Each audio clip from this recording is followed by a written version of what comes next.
A word of advice. If you're ever fortunate enough to visit this beautiful city, stick to the lasagna and stay away from the raw fish. A little while ago, my wife Eva and I visited the city of Bologna. I was very excited to try the food, especially after finding out that Bologna has an intriguing nickname. Yes, Harper. In Italy we call Bologna alla Grassa. Bologna the Fat? Yes, Bologna the Fat, Harper. Now, I've traveled through quite a bit of Italy. I know quite a few Italian cities that I could easily describe as the Fat.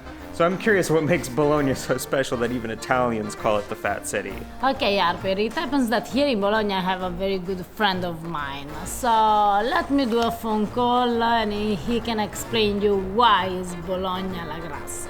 Ciao, buongiorno. Sì, siamo qui a Bologna. E per caso sei libero per pranzo? Va bene. Ciao, a dopo. The person Eva called was our friend Luca Cesari. He's an author and a food historian. He's been on the channel several times because he's always our first call when we want to know about the origins of a particular Italian dish. Allora, Luca, com'è nata questa carbonara? Dove è nata questa carbonara? He's also from Bologna, so he was the perfect person to show us around. He said he'd be happy to meet up, and he told us to bring extra stomachs. I don't know about extra stomachs, but I certainly wish I'd had a different stomach that day. So Bologna is an amazing food city. It's known for some really famous dishes like lasagna, ragu alla Bolognese. It's also the home of egg fresh pasta, such as, well, I'll let Eva explain. This is zuppa reale, and they are small beignets that usually you eat with broth for Christmas or anyway during winter. Then here we have the tortellini, and as you can see, the tortellini in Bologna are very, very small. So the original one are small.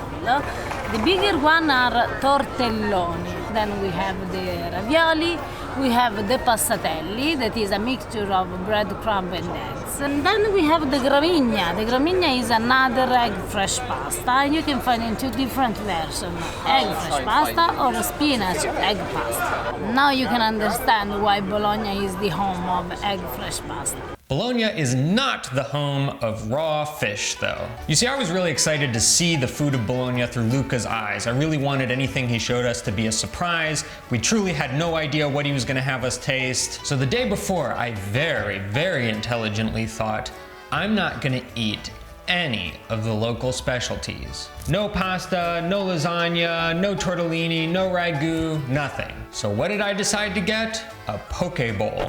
Poke bowl? Poke bowl? I'm not sure how to pronounce it. If you're not familiar, a poke bowl is like kind of a rice bowl. It has a bunch of different stuff in it, including normally raw fish. That's what I decided to get my first day in Bologna. The next day, we had to go meet Luca, and I felt fine when I woke up, but on the way there, started to feel a little bit queasy. I had to make an emergency bathroom break that took It took some time. By the way, if you ever need a very private restroom in Bologna, I highly recommend the facilities next to the Duomo. You have to pay 50 cents to get in, but it really keeps the riffraff out. Because of my emergency stop, we were late to lunch, but we finally arrived at the Trattoria Via Sera, a restaurant that Luca had chosen.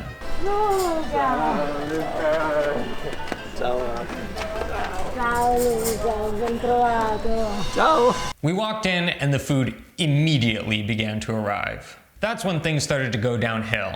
Before I tell you about the meal though, a quick word from today's video sponsor.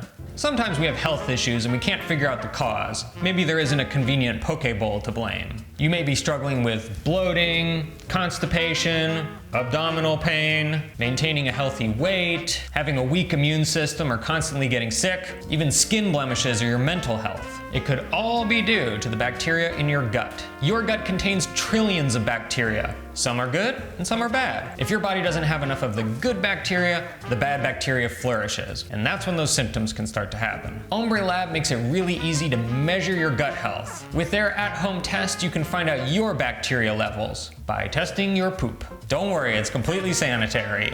This test kit ships right to your door. It includes collection instructions. It's super easy, much simpler than you think. When they get your results, Ombre Labs will send you a detailed report of how your gut's doing. They'll tell you what kind of good bacteria you have, what kind of bad bacteria, the different levels of each. They'll also give you suggestions on what types of food to eat to increase the good bacteria that maybe you're missing out on a little bit. And don't think it's all like, you should eat more broccoli. Dark chocolate was one of mine. They told me I should eat more chocolate. You can also subscribe to a personalized probiotic made just for you. If you're struggling with any of the symptoms I mentioned and want to see if your poop has the answers, visit tryombre.com/pastagrammer to get $30 off your own at-home test. A big thank you to Ombre for sponsoring today's video.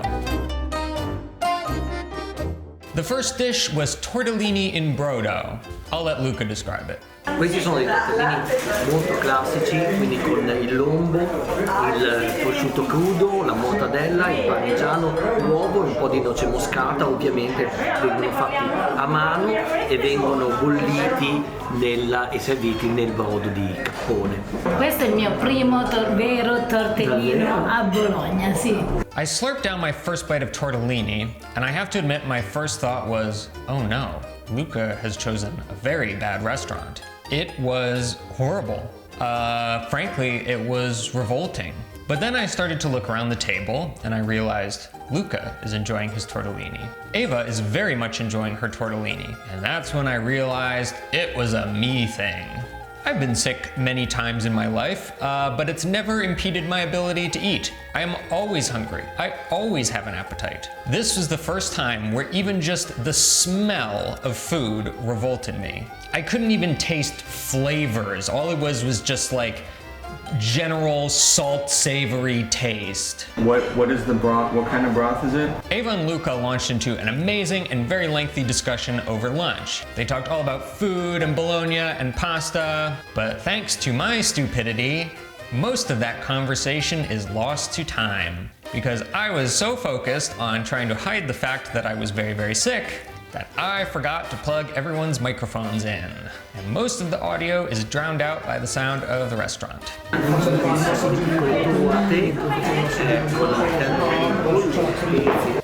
It was not a good day for me, but it gets worse. Here's something I can show you. This is one of the more visual parts of the conversation where Luca showed how to make tortellini.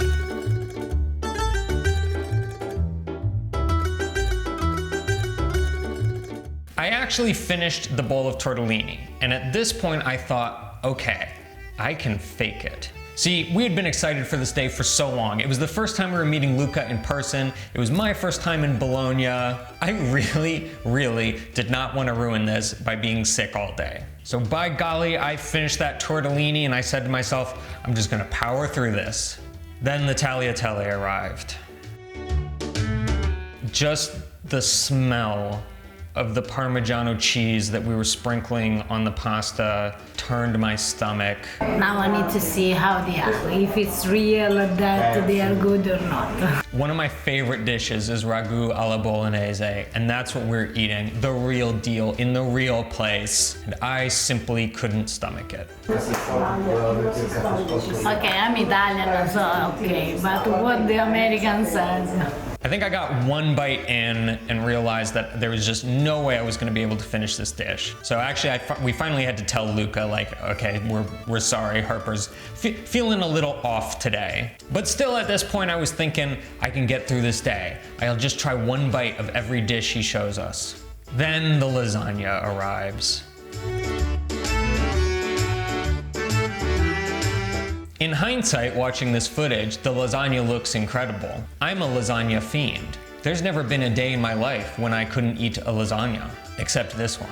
Speaking of lasagna, Luca had requested that we bring something to him from America, so this was the time when Eva pulled out his gift. Grande, lo chef Boyardee. Lasagna, lasagna. After the lasagna, I thought, okay, good, lunch is finally over. Out came a bunch of like pickled vegetables. They had these fried things. I don't even remember what those were supposed to be. They had these hot round bread things. They're sort of these pressed bread things, and you open them up and you can fill them with like a meat spread or cheese or mortadella. And they brought out a ton of cold cuts. Let's watch that again, but this time look at my face.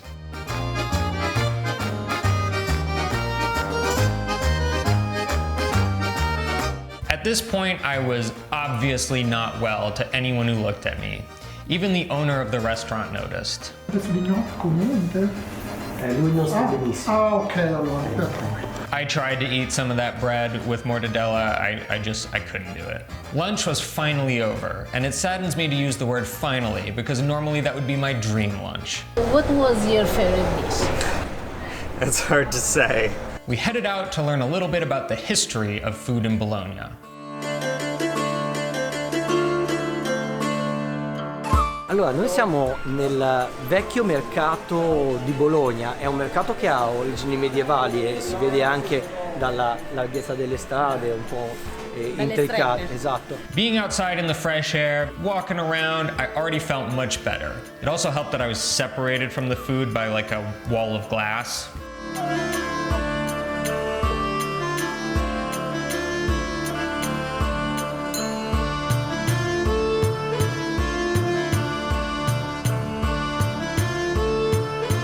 Compared to most other cultures, Italians have kind of an obsession with like certification and where things come from, where products originate from. I've always been curious about that, and I learned that it started in Bologna.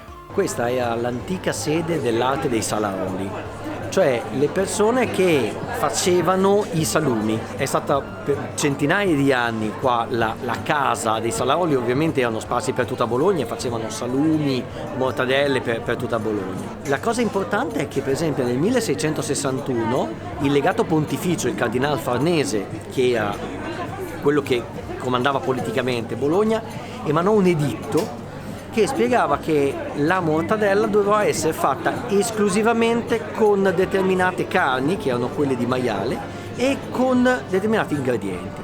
Era la prima DOCP, insomma, era la prima forma di tutela alimentare che sia mai stata adottata nei paesi occidentali. In between all this, there was also the mortadella that became, that create the myth of Bologna la Grassa. Allora, siamo nel pieno centro di Bologna e siamo davanti al Palazzo della Mercanzia. Allora, siamo nel pieno centro di Bologna e siamo davanti al Palazzo della Mercanzia, che è il posto dove...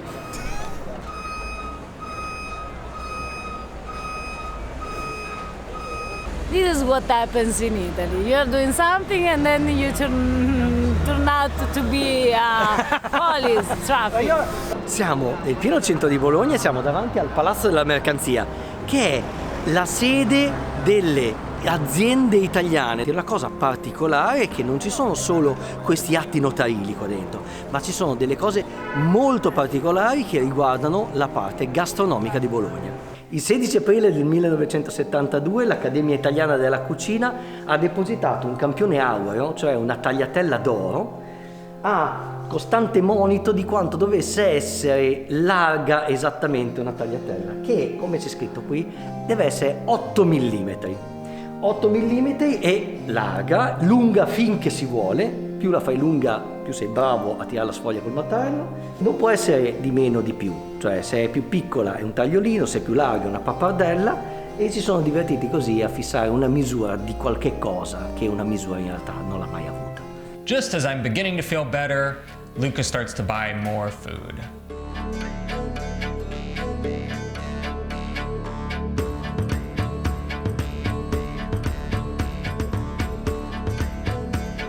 Così è difficile, dai.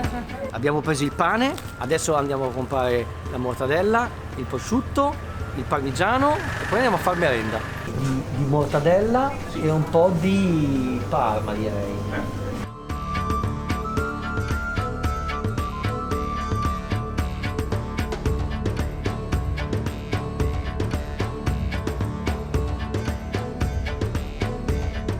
Luca then took us to a place that, if I had been feeling well, might have been one of my favorite places on earth.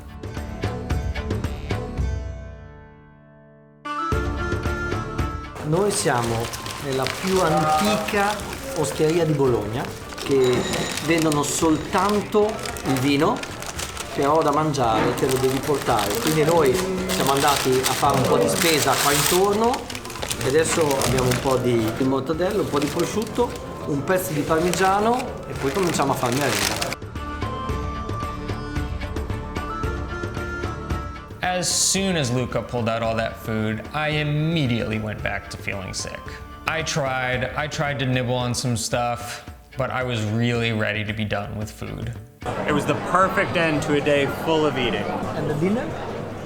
Dinner? Dinner. Come to dinner. I was worried he was going to say that.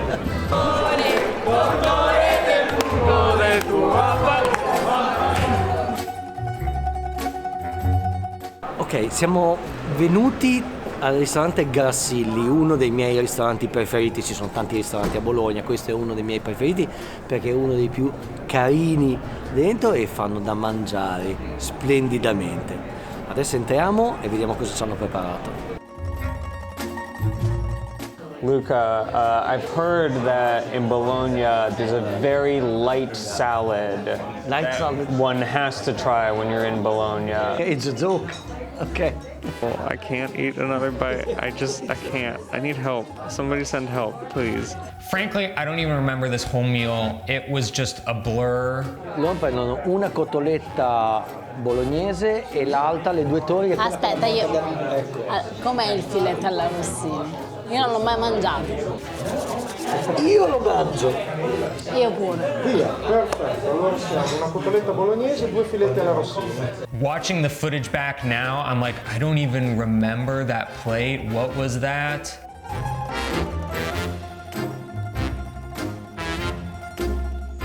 Bologna won. So Harper, now you finally understand why it's called Bologna alla Grassa?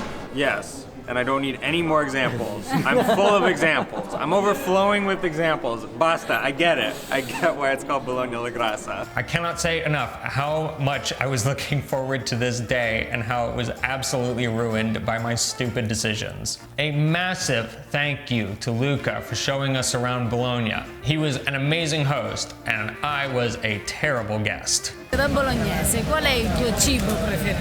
Bolognese. È difficile dirlo, però sicuramente non riesco a fare a meno del ragù. La tagliatelle alla ragù secondo me è quasi imbattibile, però anche il tortellino. And if we wait other few minutes, then it will start in lasagna and this and this. We will put a link down below to Luca's latest book, A History of Pasta in 10 Dishes. It is sadly not available in English at this time, although it is in a bunch of other languages, but we will update that link as soon as it's available. Also a big thank you to Eva's cousin Domenico, who helped us film. Don't know what we would have done without you. We definitely need to go back. Thanks for watching, guys. We'll see you next time. Ciao.